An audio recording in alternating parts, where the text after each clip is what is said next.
E vamos começar com mais um capítulo de Jujutsu Kaisen e dessa vez temos ação, hein? Finalmente temos ação de verdade em Jujutsu Kaisen modo. Mas a gente começa aqui com o Maru vendo o seu irmão em um estado extremamente grave. Aqui ele descobre que o Maru foi acertado por 2 tiros enquanto supostamente ele ia desembainhar a sua espada. Onski, que eu acho que é esse o nome, eu acho que algumas traduções acabam traduzindo o nome dele errado, acaba falando que ninguém aceita a morte dele, que tá todo mundo muito preocupado e revoltado com a situação. Acredito que até mesmo o Maru seja aquele que esteja agora mais em choque. O Onski quer de qualquer jeito que a guerra comece, que eles se vinguem pelo que aconteceu com o Cross. E nesse momento, o Maru só está em choque aqui. Acaba que ele não fala nada, só fica ali sem acreditar no que está vendo. Mas enquanto isso, a gente acaba voltando pra Terra, onde uma menina nova, uma personagem nova, acaba relatando ao Tsurugi tudo o que aconteceu. Aparentemente essa mulher também não consegue utilizar técnicas de cura, esse tipo de coisa, pra ajudar aqueles que foram feridos. A gente até mesmo vê aquele que atirou no Cross extremamente ferido, ou seja, teve treta aí e o cara saiu na pior. Ele está em uma situação também muito, mas muito grave. Mas não só isso, o Tsurugi pergunta sobre o Uzami e ele também está em uma situação não muito boa. Aparentemente o Uzami foi ajudar essa pessoa aí, o atirador, e ele também acabou ferido. O momento atual da humanidade é bem grave. Só que antes das consequências, a gente vai ver o que aconteceu de fato quando o Dabura apareceu. Isso aí, graças a Deus, né? Eu não queria que pulassem essa parte. Mas enfim, o Dabura chega no momento em que o Cross acabou de levar um tiro. E a gente vê que a situação não tá nada boa, né? O Uzami tá lá dizendo que tudo é um mal entendido e o cara que atirou finalmente entende o porquê que eles devem respeitar os Simurianos, graças a esse cara aí. A presença dele é algo descomunal. O cara simplesmente pega o Cross e coloca nas mãos dos outros Simurianos, entrega ali para os caras e pergunta quem foi que fez isso, quem que atirou no Cross. Eles respondem que foi aquele cara lá que fica desesperado, tentando se justificar, dizendo que foi porque ele ia desembainhar a espada e eu só me defendi, esse tipo de coisa. Mas o Dabura simplesmente chega perto do cara que já começa a mijar nas calças, velho. Simplesmente é como se o Sukuna estivesse na frente deles, né? Então dá pra entender. O Uzami, vendo que a situação não está nada boa, tenta utilizar sua habilidade pra parar o Dabura. Tenta falar pra ele não se mover. Mas antes que ele pudesse fazer qualquer coisa, o cara que atirou no Cross já aparece sem o braço. A gente nem consegue ver o que o Dabura fez.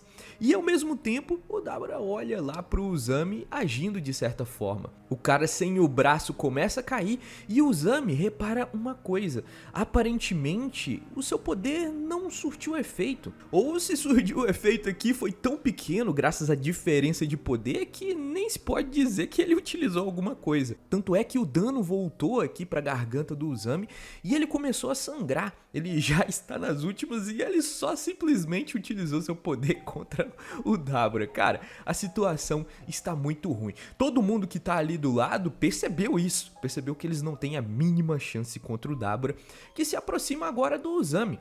O Uzami tenta ali pedir para que ele não faça nada, que eles se arrependem do que eles fizeram, esse tipo de coisa, mas o Dabura aqui fala que a vida do Cross corresponde mais ou menos aproximadamente a 12 a 13 humanos ordinários.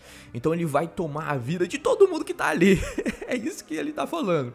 No momento em que ele diz essas palavras, todo mundo que tava ali perto entra em choque, né? Fica com medo do caramba. Mas o Uzami é veemente, fala que não, tome a minha vida no lugar da deles.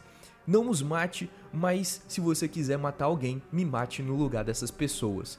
E isso falando com grande determinação, essas palavras não foram em vão, porque no momento em que ele olhou para o Uzami, ele lembrou do Dura. E aí ele deixou pra lá. e voltou para o Jabaroma e perguntou ao Jabaroma sobre os Kalians. Apesar de tudo, né, ele simplesmente chegou de supetão, ele não sabe muito bem o que está acontecendo. Ao mesmo tempo, depois disso tudo, o Uzami cai duro no chão, sem conseguir fazer mais nada, ou seja, cara, a diferença de poder aqui é absurda demais. Logo em seguida, a gente vê uma petição dos Simurianos. Os Simurianos pediram uma proteção às maldições. Eles pediram ao governo japonês que eles banissem a operação de extermínio que estava acontecendo e também uma certa proteção às maldições.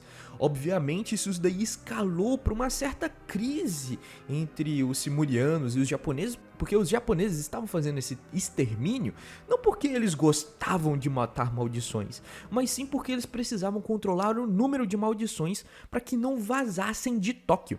Então agora começa a vir as complicações, ou seja, eles não podem ir de frente com os Simurianos porque eles já viram que não tem como lidar com o Dabura, mas também eles não podem deixar as maldições livres, eles estão ali contra a parede, os japoneses. E para piorar, teve um furo aí nas barreiras de Tóquio e começou a vazar maldições.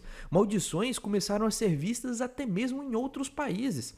A situação está muito complexa aqui para o Japão e com certeza eles precisam fazer alguma coisa para lidar com toda essa situação. Está escalando para uma crise política e é isso que está sendo discutido aqui nessa reunião do alto escalão, entre as pessoas que estão aqui discutindo, são todas pessoas muito importantes.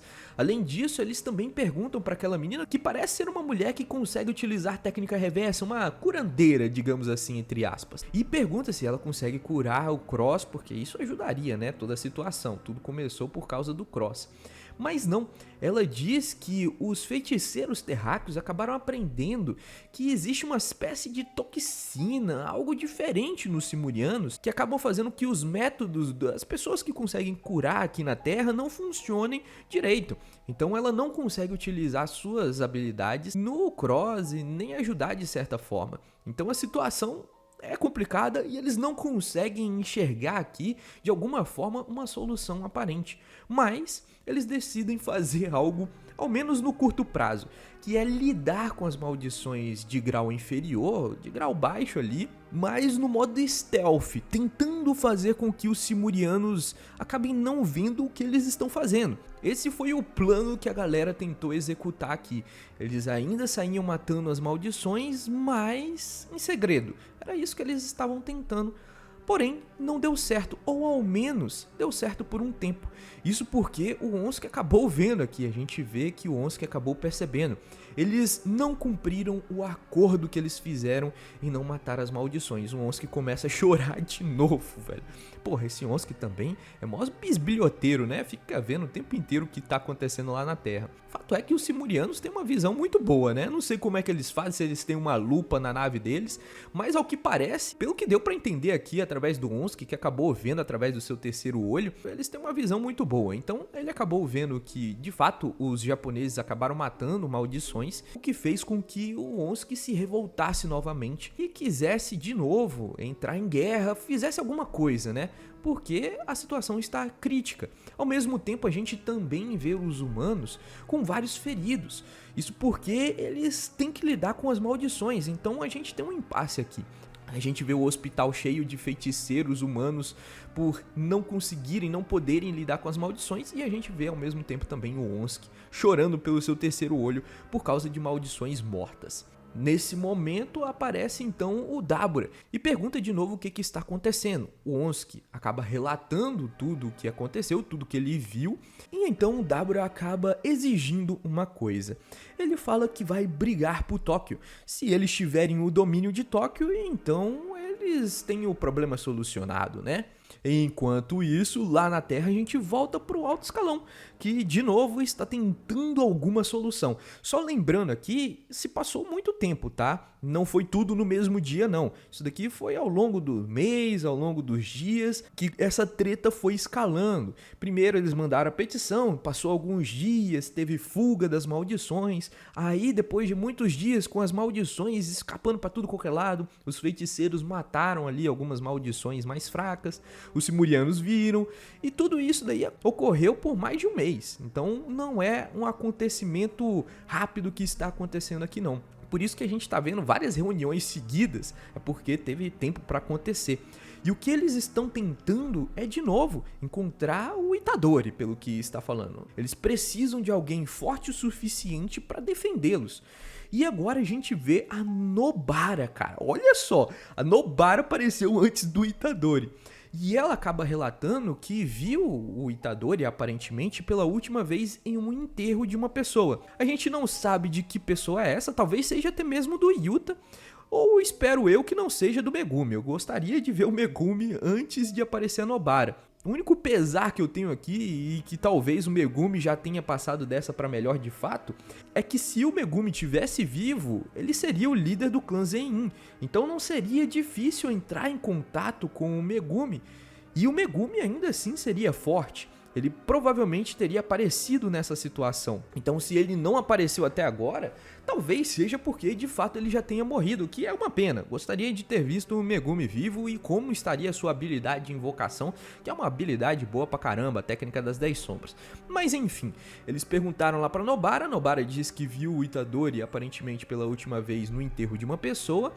E, ou seja, eles ainda não conseguiram encontrar o Itadori. E agora a gente vê o porquê que eles estão ainda mais desesperados por isso. Porque o Dabura, em janeiro de 2087, acabou decidindo que irá lutar contra um representante da Terra, em defesa às maldições. E quem ganhar terá Tóquio. É isso que ele quer. Eu acho que o Dabura ainda foi gentil pra caramba aqui, velho. Porque ele poderia ter feito coisa muito pior. O grande problema... E, velho, a tadinha dela, velho. O grande problema é que o representante da Terra será a Yuka. Cara, tem noção de que se o representante é a Yuka, a situação do povo da Terra é muito pior do que todo mundo imaginava? Isso porque é sabido que a gente não tem, os terráqueos, feiticeiros tão poderosos quanto antes. Mas eu imaginei que tivessem alguns ainda feiticeiros poderosos, pelo menos um ou outro mais fortes do que a Yuka. E não é o caso. Se a Yuka é a representante, quer dizer que não tem feiticeiros assim tão mais poderosos. E talvez tenha sido escolhida a Yuka porque ela vai morrer mesmo, né? Então a Yuka decidiu ir por conta disso. Mas se ela está representando a Terra, é de fato porque não tem ninguém extremamente poderoso que pode bater de frente com o Dabura. Terminando assim o capítulo de hoje de um jeito bem dramático e com a Yuka em uma situação muito perigosa. Espero que ela ao menos consiga, nesse intervalo que ela tem para se preparar, invocar a Rika, por exemplo. Vai que ela consiga, através do anel do seu avô, uma herança da Rika e ela consiga utilizar essa técnica. Seria interessante, né? Ver a Rika contra o Dabura. Mas por enquanto a gente tem esses acontecimentos e eu espero que o Itadori apareça logo para pelo menos os humanos terem o mínimo de chance contra esse cara. Espero que você tenha gostado, se inscrito no canal. Eu vou ficando por aqui, a gente se vê no próximo vídeo.